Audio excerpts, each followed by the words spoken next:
നിങ്ങൾക്ക് ഈശോയെ ഇഷ്ടമാണോ? ചോദ്യം ശ്രദ്ധിച്ച് കേൾക്കണം, ആലോചിച്ച് ഉത്തരം പറയുക.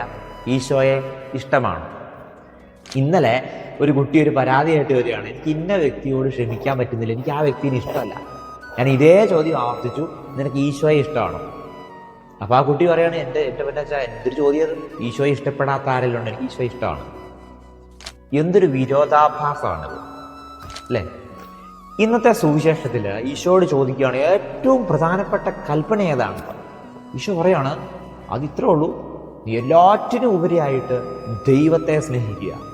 ഒപ്പം ഒരു കാര്യം കൂട്ടിച്ചേർക്കുന്നുണ്ട്, രണ്ടാമത്തെ കൽപ്പന ഇതാണ്, അത് ഈ ആദ്യത്തേതിന് തുല്യമാണ്, നിന്നെപ്പോലെ തന്നെ നിന്റെ അയൽക്കാരനെ സ്നേഹിക്കും. ഒന്ന് ആലോചിച്ച് നോക്കി, കൂടെയുള്ള സഹോദരനെ സ്നേഹിക്കാൻ പറ്റാതെ ഞാൻ എങ്ങനെയാണ് ഈശോയെ സ്നേഹിക്കുന്നുണ്ട് എന്ന് പറയുന്നത്? എൻ്റെ കൂടെയുള്ള സഹോദരനോട് വെറുപ്പ് മനസ്സിൽ വെച്ചുകൊണ്ട് നടക്കുമ്പോൾ ഞാൻ എങ്ങനെയാണ് ഈശോയെ സ്നേഹിക്കുന്നു എന്ന് പറയുക? അതാണ് ഞാൻ ആദ്യം ചോദിച്ചത്. ആലോചിച്ചിട്ട് ഉത്തരം പറയണം. നീ ശരിക്കും ഈശോയെ സ്നേഹിക്കുന്നുണ്ടോ? ഈശോയെ സ്നേഹിക്കുന്നുണ്ട് എന്നാണ് നിന്റെ ഉത്തരമെങ്കിൽ ഒന്നും കൂടി ആലോചിക്കണം, എൻ്റെ ഒപ്പമുള്ളവരെ, എൻ്റെ കൂടെയുള്ളവരെയൊക്കെ എനിക്ക് സ്നേഹിക്കാൻ പറ്റുന്നുണ്ടോ?